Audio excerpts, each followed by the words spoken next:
Bismillahirrahmanirrahim. Assalamualaikum warahmatullahi wabarakatuh. Selamat malam teman-teman semua.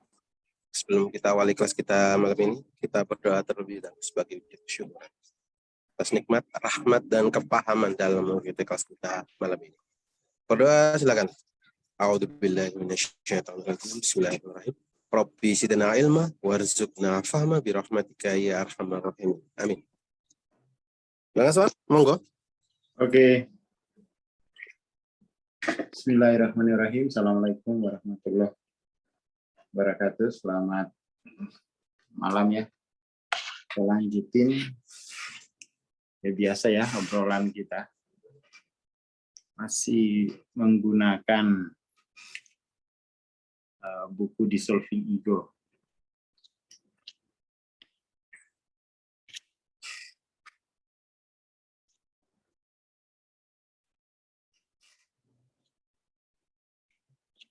Kemarin itu udah kemana ya? Di sini kayaknya.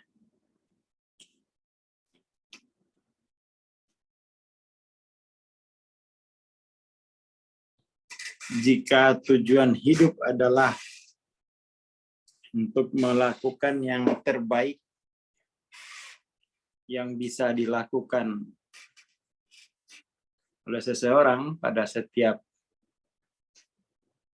momen penyingkapan eksistensi, maka melalui upaya spiritual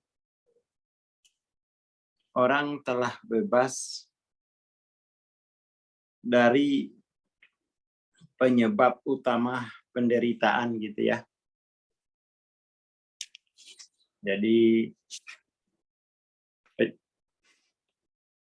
penyebab utama penderitaan itu kan pengalaman ya. Pengalaman atau persaksian seolah-olah kenyataan itu saling terpisah-pisah. Seolah-olah kenyataan saling terpisah-pisah. Dan penyebab utama penderitaan itu setelah berhasil dilampaui jika dia kembali kepada tiga keutuhannya. Tiga keutuhan. Keutuhan dengan alam tampak, keutuhan dengan alam tampak, keutuhan dengan alam tak tampak, lalu utuh dengan kehadirannya, gitu ya. Utuh dengan kehadirannya. Itu yang paling pokok ya, ciri pencerahan kan tiga keutuhan ini, gitu ya. Di dalam stop frame saat ini yang radikal, tidak ada kisah kehidupan untuk diberi reaksi atau disunting. Dengan pikiran terfokus ini, dengan segera menjadi jelas bahwa semuanya itu ya senyatanya ya. Jadi kenyataan inilah yang menjadi ukuran benar. Jadi ukuran kebenaran itu ya kenyataan. Bukan kata orang gitu ya. Bukan kata orang. Tetapi kenyataan. Itu yang paling pokok ya, itu yang paling pokok. Kadang-kadang tuh anak-anak ya, atau masyarakat gitu, kita benar-benar dirusak ya, benar-benar dikaburkan fitrahnya dengan terus-menerus disodorkan ini kebenaran, ini kebenaran, ini kebenaran, ini kebenaran, ini kebenaran, ini kebenaran. Lalu iklan bilang ini yang penting, ini yang penting, ini yang penting, ini yang penting, ini yang penting, ini yang penting. Dan kita akhirnya berhenti. Oh iya, ini kebenaran. Tapi apa diukur dari apa kebenaran itu? Kebenaran itu diukur dari kalau dia sesuai kenyataan. Sesuai kenyataan. Ini yang hilang begitu ya di masyarakat kita. Semuanya berlomba-lomba jualan kebenaran gitu. Padahal kebenaran itu, sebelum kebenaran itu mesti kenyataan dulu kan. Kenyataan atau yang nyata gitu ya. Lalu yang nyata ini menjadi yang benar. Yang benar menjadi yang penting.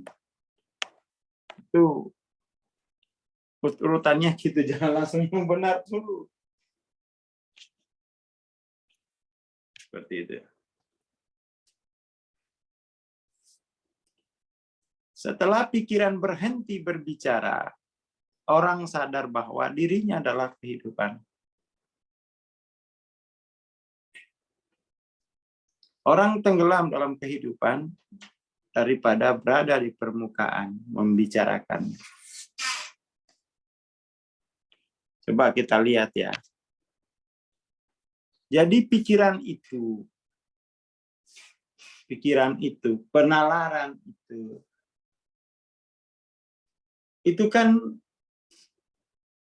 dimulai dari, katakan dimensi 3. Kesadaran dimensi ketiga.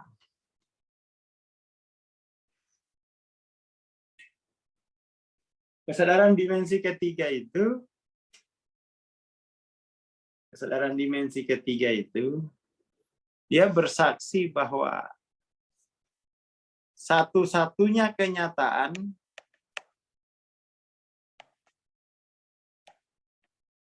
adalah alam tampak.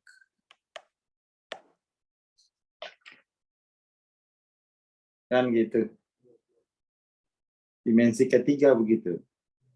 Bahwa satu-satunya kenyataan adalah alam tampak.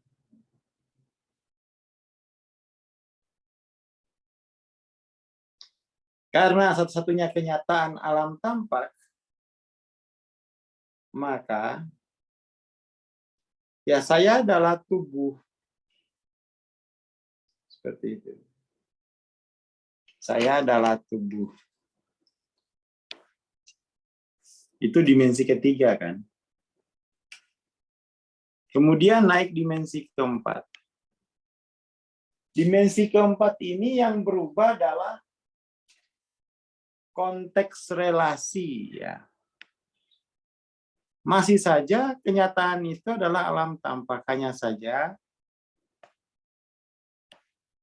konteks relasinya ini bertambah. Sebelumnya sendiri-sendiri, lalu menjadi bersama-sama. Tetapi kenyataannya masih alam tampak. Nah, pikiran itu bekerja di penalaran ya. Penalaran itu bekerja di alam tampak. Dia menghubung-hubungkan data.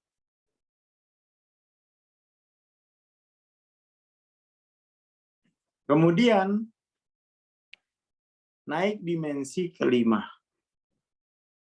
Nah, dimensi kelima ini sesuatu yang radikal terjadi pada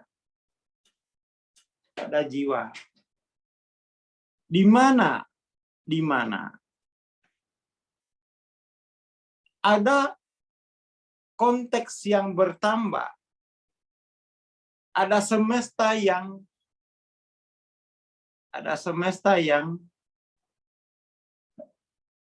bertambah gitu, bukan hanya konteks relasi, tapi ada semesta tak tampak.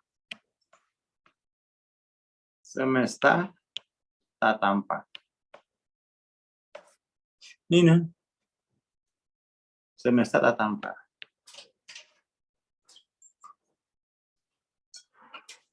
Jadi ada semesta tampak. Lalu ada semesta tak tampak. Lalu dengan apa mengetahui semesta tak tampak ini? Tentu tidak dengan pikiran gitu ya.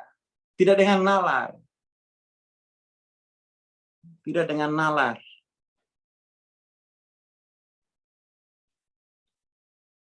Hawking di buku Transcending Level of Consciousness. Nah, pada udah punya belum? Buku TLOC ini. Belum punya? Waduh. Ya ditabung lah. Gimana? Ayo, gak bahaya tak belum punya. Nah ya, nggak bahaya. Tak.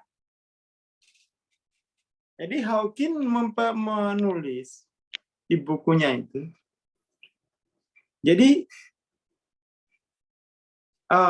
alam tak tampak ini diketahui dengan apa yang disebut dengan etheric brain.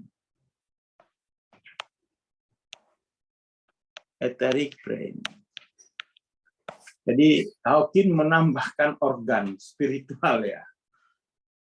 Etheric brain itu ya mungkin alam tak tampak ini kamu ketahui tidak dengan nalar, kamu tidak ketahui tidak dengan panca indramu gitu, tapi dengan Hawking bilang etheric brain, lalu mungkin dengan kolbu. Ya. Dengan kolbu. Di sini kemudian tuh menjadi benar-benar berbeda pemahaman kita mengenai kehidupan. Mengenai ilmu juga menjadi berbeda.